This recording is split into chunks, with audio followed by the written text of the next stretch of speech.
You said this morning, or you guaranteed this morning, that inflation will be lower and real wages will be stronger under a government that you are the Treasury spokesman in, under an Anthony Albanese government. How specifically will you make sure that that guarantee is realised, and what specifically will you do, your government do, if you win, to increase real wages but make sure that it doesn't increase inflationary pressures? Yeah, what I said this morning was that a government which cares about real wages growth rather than going out of its way to deliberately undermine job security and attack wages will always grow wages faster.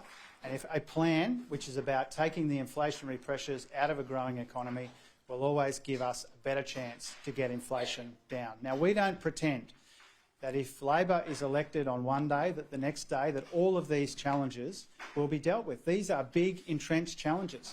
When we're thinking about real wages growth, for example, wages have been stagnant for much of the last decade that the coalition has been in office. But what we need here is a plan. Now, the government is long on excuses and short on a plan. They have a plan to get themselves from one side of the election to the other side of the election, but not a plan to deal with the cost of living pressures in a sustainable way, and along the lines that Amanda mentioned. And so what we would do when it comes to getting real wages growing again, which is central to our economic plan and our budget strategy, is we would make sure that we are training people for higher wage opportunities. We've got a policy on fee-free TAFE and unis.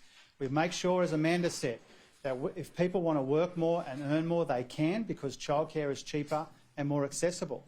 We said that we will support wage cases before the Fair Work Commission, particularly in the care economy. Think about aged care, but also the minimum wage cases.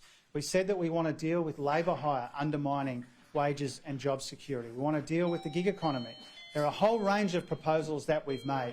Now, the government, they say that there's absolutely nothing we can do to get wages growing. That is complete and utter rubbish. The government has admitted in a fit of candour that stagnant wages are a deliberate design feature of their economic policy. Getting real wages growing again is a deliberate design feature of ours. Jen, then Sarah, then Noor. I'll come back to you. Okay. I asked you a couple of months ago at your press club address, was it this month? I don't know. I lost track of time. Same. Whether you would commit to immediate cost of living relief and the extension of the reduction of the fuel excise. You said that you will play the cards that you're dealt. Cards are on the table. Inflation's record high at 5%. Interest rates will rise.